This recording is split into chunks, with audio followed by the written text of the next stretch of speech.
Captain Soup present Inner Sanctum Mysteries.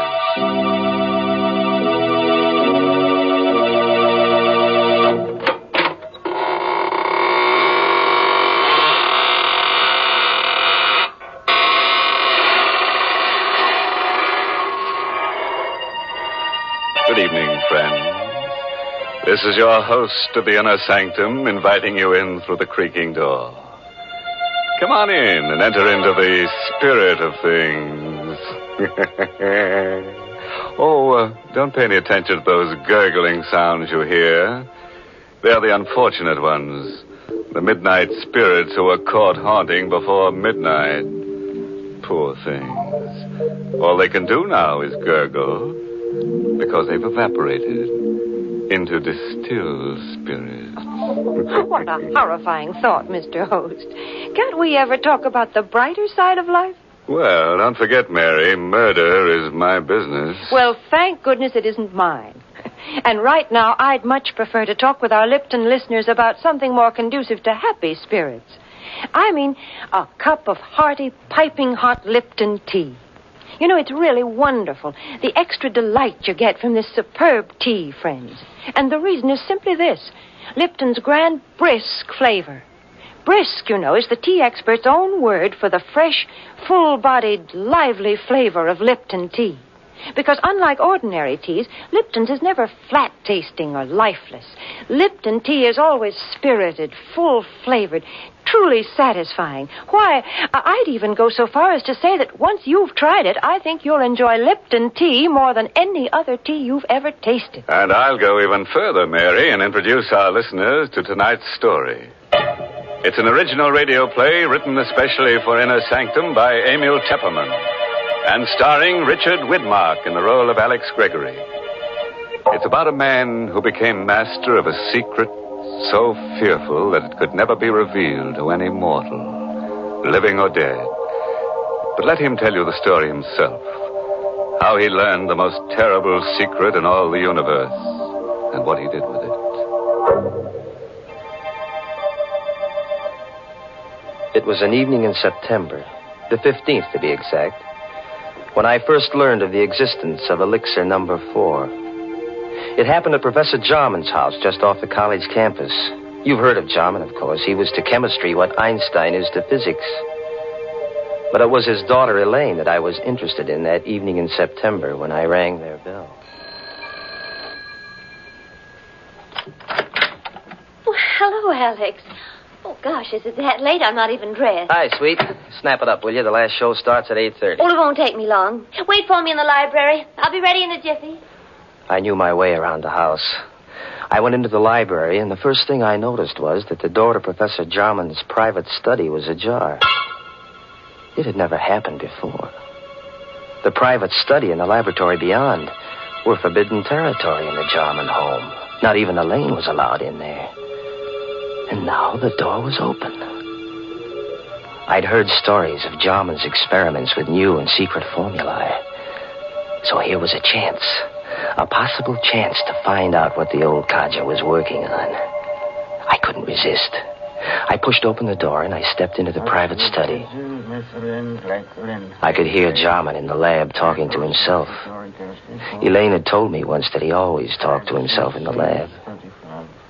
I stood quietly in the study, but I couldn't make out what he was saying in there. I looked around.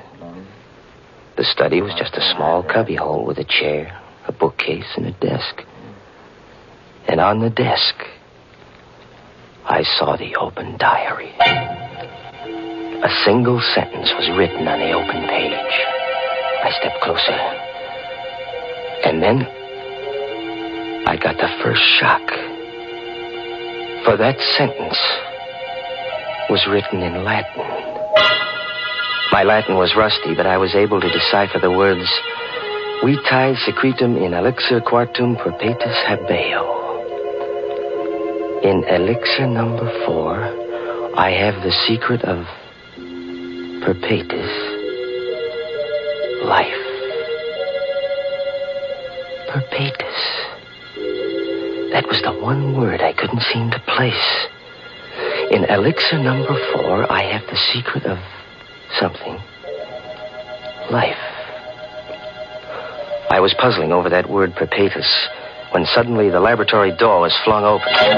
What are you doing at my desk? Oh, hello, Professor Jarman. I asked you, what are you doing at my desk? Well, the study door was open. I thought I'd see if you were in here. You were reading my diary. Oh, no, Professor. You saw the entry in my diary. Well, really, Professor, I assure you. You read Latin. Latin? Well, I don't understand. You're sure you don't understand Latin? No, I Here don't. I am, Alex. Ready and...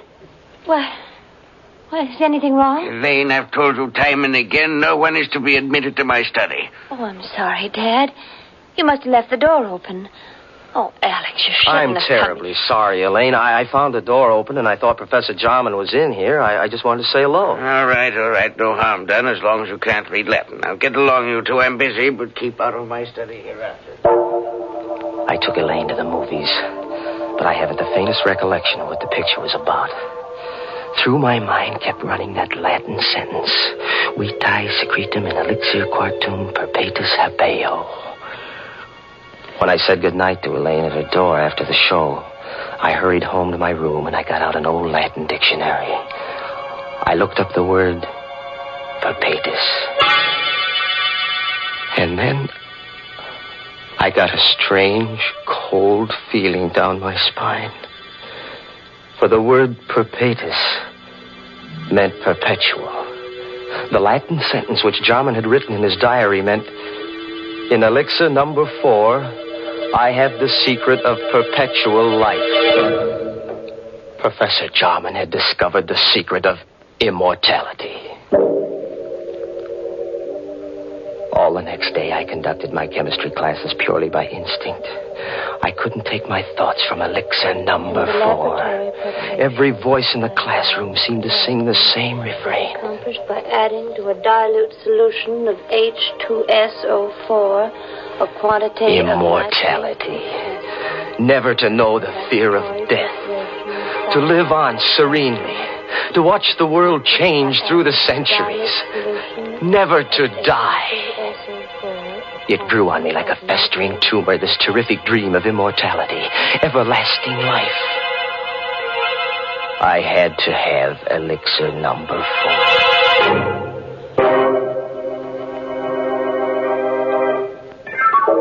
In the afternoon, the first free period I had, I went down the hall to Jarman's office. Come in. May I come in for a moment, Professor? Oh, it's you. Yes, come in, but I haven't much time. Professor, I want to apologize for last night. Let's forget about it. No harm done. Well, whatever it was you had written in your diary, it must have been pretty important. Oh, no, not at all. Only some chemistry notes. Nothing of any importance. Just something I've been experimenting with. Well, I'd be very glad to assist you, Professor. Anything I could do, That's very kind of you, young man, but I don't need any assistance, thank you. As a matter of fact, the experiment is completed. You mean you're all finished? All but the practical application. Oh. Well, couldn't I help you on that? It won't be necessary. Tonight, I'm taking the last step. Tonight? I knew what that meant. Tonight, he was going to use elixir number 4. He was going to administer it to himself. I had to act tonight or never. Jarman's keys were on his desk. I distracted his attention, and I managed to pick them up without his noticing. Then I hurried across town to a locksmith and had him make duplicates of Jarman's house key, his study key, and his laboratory key. Then I returned to the college, and I managed to replace the keys on Jarman's desk while he was out. Now, I was ready for an adventure into immortality.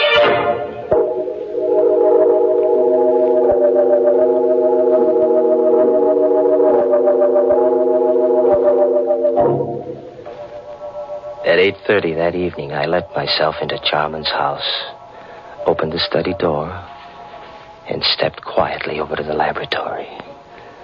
I knew Elaine was at a sorority meeting. The professor and I were the only ones in the house.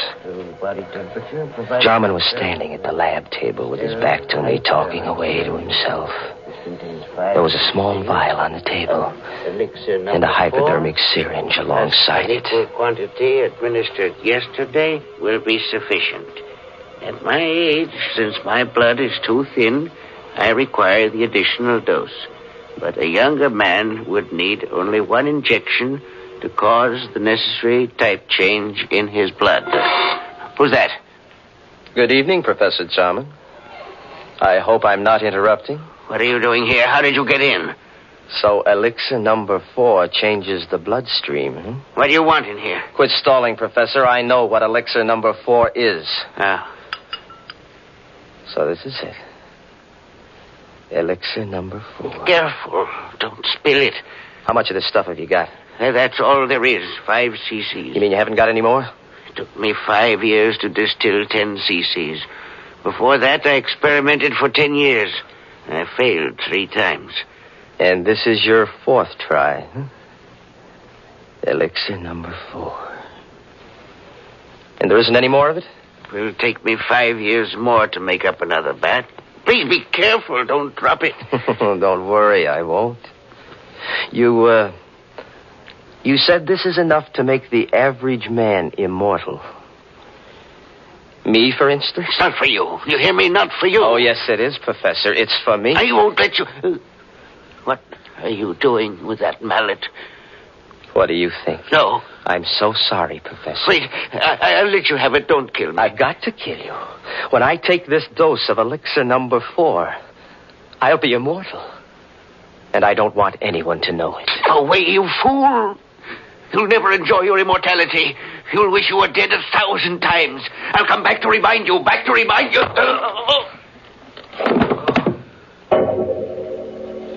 I didn't hit him hard enough to kill him. That wasn't part of my plan. But when he lay unconscious on the floor, I searched among the chemicals until I found what I wanted. I mixed some chemicals in a test tube, and I watched the fumes forming.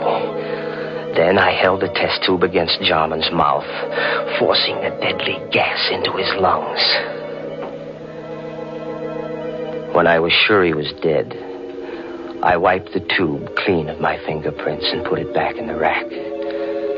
Then I picked up the vial of elixir number 4, the hypodermic syringe, and I hurried away, locking all the doors behind me. As soon as I got home, I filled the hypo with elixir number 4, and I gave myself the injection. Almost immediately, I felt a strange radiance pervading my body. A new strength was flowing in my blood. I was immortal. I couldn't die. I would go on living and living and living forever.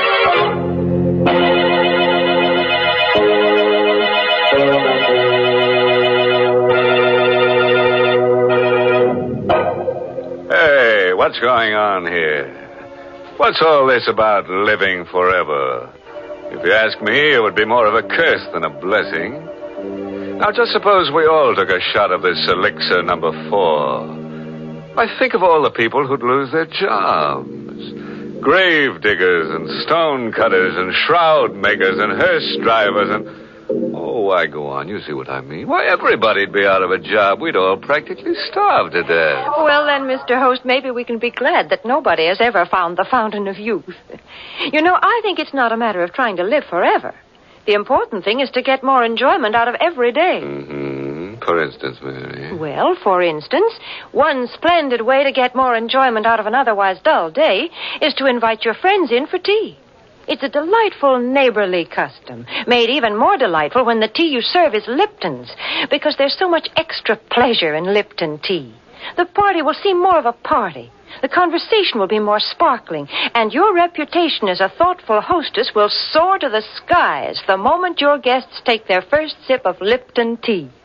For Lipton's wonderful brisk flavor makes it a favorite with everybody. So when friends drop in for tea, or the family gathers around the dinner table, serve them Lipton's, tea at its delicious best. And now let's get back to our story. We're all anxious to see what this fellow Alex does with his secret of perpetual life. Just imagine, a man with all that time on his hands. Time to kill. And kill. And kill. Immortality. I had it in my blood. I could feel it pulsing in my veins. The vitality, the power. I had to establish an alibi. Not that I expected to need an alibi. Jarman's death would surely look like an accident or suicide when his body was found in the laboratory in the morning. But I wasn't taking any chances on a murder charge. I had so much more to lose now. Wouldn't it be ironic if they were to execute me for murder? Me, an immortal.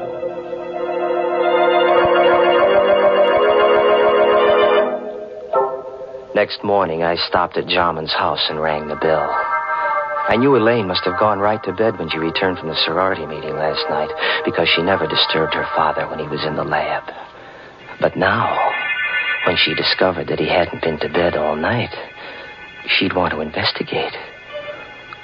And I wanted to be there when the body was found. Oh, good morning, Alex. Hello, sweet. What's wrong? You look worried. Come on in. Alex, I am worried. Dad's still in the lab. He didn't go to bed last night. Well, what of it? He must be working on something big. No, I'm afraid something's happened. I knocked at the door just now and there was no answer. The door was locked? Well, yes, but I have a pass key. I wonder if I ought to use it. Well, of course you should. Well, please, Alex. You come with me. Of course, darling. Together we opened the laboratory door. I was all set to act horrified when we discovered the body on the floor. But there was no need to act. I was horrified. For the lab was empty. There was nothing on the floor. The body of Professor Jarman was gone. I don't know for how many hours after that I walked the street, confused and frightened and uncomprehending. I tried to reason it out, how Jarman's body had walked out of that lab. There was only one solution. Jarman had already taken one dose of elixir number 4. It must have counteracted the poison that I'd forced into him. He must have gotten up and then walked away. But where? And why? I recalled what he'd said before I hit him with the mallet. Yes, I could hear his voice faintly strumming at my brain. You'll never enjoy your immortality. You'll wish you were dead 1,000 times. I'll come back to remind you.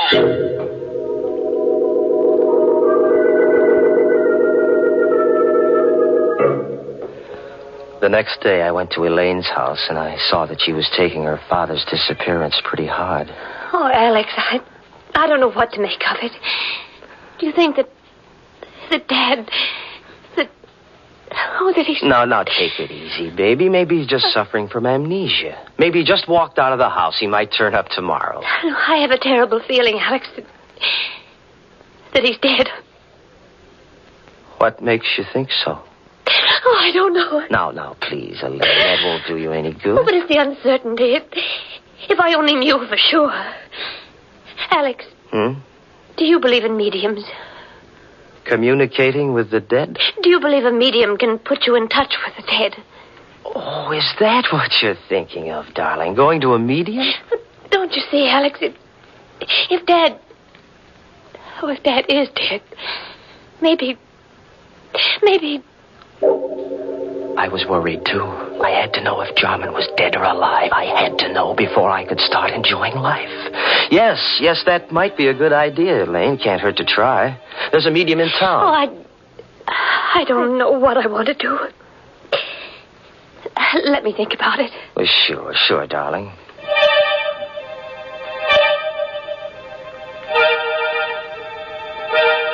In the days that followed, I began to doubt whether I really was immortal. Was elixir number 4 really the elixir of life? Was I really going to live forever? If there was only some way to prove it. Then I remembered what Jarman had said, that the elixir caused a change of blood type. Well, that'd be easy enough to check. Elaine was taking a medical course, so I asked her to test my blood on the pretext that I thought I had anemia. It won't hurt, Alex. Just the needle. Ouch. There, now I've got all the blood I need. Just sit here a minute while I make the test. Well, does it take long? Only a minute. Alex. She was excited. There was something different about my blood then. Alex! Alex, come here quick. What? Look. Oh, look, Alex. I can't be mistaken. Your blood. It's a new type. Elaine couldn't get over the discovery that my blood was a new type. I'd asked her not to tell anyone about my new blood type, but I knew she wouldn't be able to keep the secret for long. And once it got out, people might begin to suspect what I already knew for sure, that I was immortal. Oh, I couldn't afford to have that known, because then everybody in the world would be envious of me. They'd hate me, too, because they'd know I could go on living long after they were dead. Oh, no. No, it had to be a secret forever. No one in the whole world must know, except myself. And the only person who could spill the secret now was Elaine. So, there was only one thing to do. Elaine furnished the opportunity herself the next day. Alex, I've been thinking about that medium. I've got to know if Dad is alive or dead. All right, whatever you say, darling, if it'll make you feel any better. I'll go with you, of course. Just the two of us, huh? We made a date to go to the seance that evening, and I made my plans accordingly. I didn't intend that Elaine should leave the seance alive. We arrived at the medium's house promptly at 9 o'clock. The medium asked Elaine and me to sit close to each other. And then she put out the lights. Alex. It's all right, sweet. I'm right here. I'm right next to you. I'm frightened. Now, there's nothing to be frightened about, darling. I'm right here with you. But it's so dark. I can't see anything. I don't hear anything. Where's the medium? She's still here. She's right across the table. She's gone into her trance. Do you think she'll contact Dad's spirit? I don't know, darling. Wait and see. I timed myself carefully, waiting for the moment when the medium should be well into her trance. Then I took out of my pocket the hypodermic syringe. I held the plunger in my left hand while I gripped Elaine's arm with my right, my thumb over the artery. Alex, my arm, your fingers hurt. It's all right, sweet. Slowly, I brought the hypodermic needle up close to the artery. One bite of the needle, a single plunge of the plunger, and death would come almost instantaneously. And no one in the world could say that it hadn't been heart failure. But suddenly, just as I had the plunger ready, I heard something strange. A sound. In the room where there should have been no sound. You'll never enjoy your immortality. You'll wish you were dead 1,000 times. I'll come back to remind you. Back to remind you. The voice of the dead. Back to remind you. Jarman, where are you? Jarman, stop. You're dead. You're dead, Jarman. You can't be talking. You're dead. I saw your dead body. I killed you myself.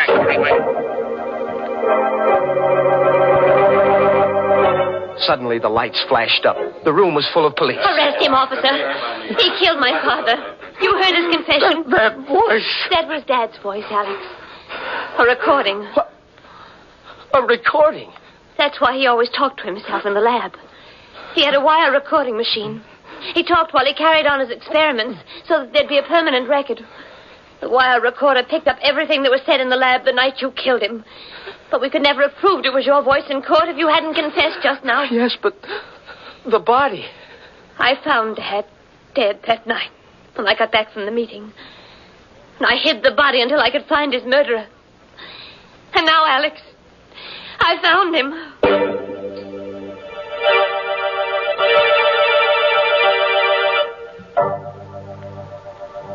All through the trial, Elaine sat and watched me.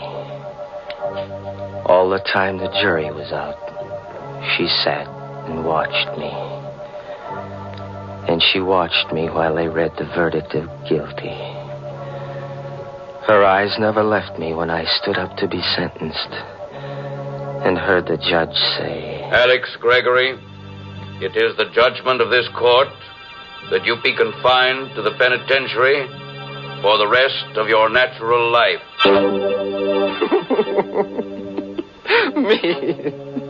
Me of all people. Me sentenced to imprisonment for life. Me in whose veins runs the precious elixir number 4. Imprisonment for the rest of my natural life, which means forever.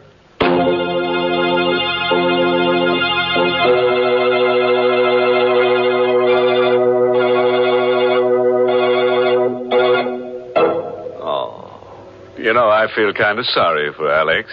He really got a tough break. Locked up in a cell for all eternity and no way out.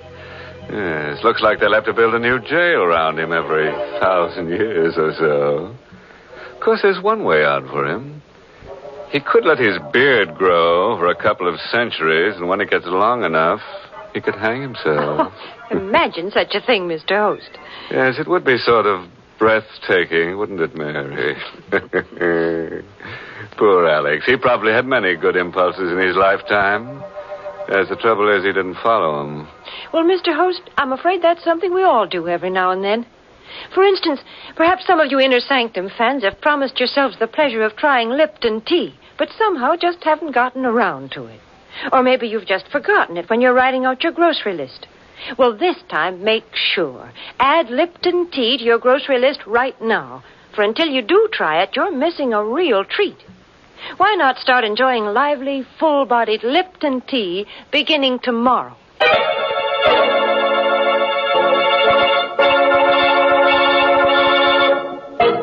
And now, friends, before I say goodnight, here's a pleasant bit of philosophy.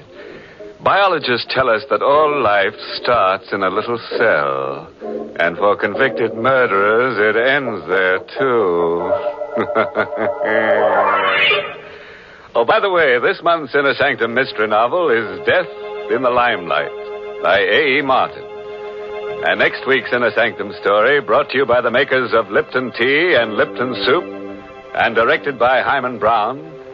Next week's story is called You'll Never Escape.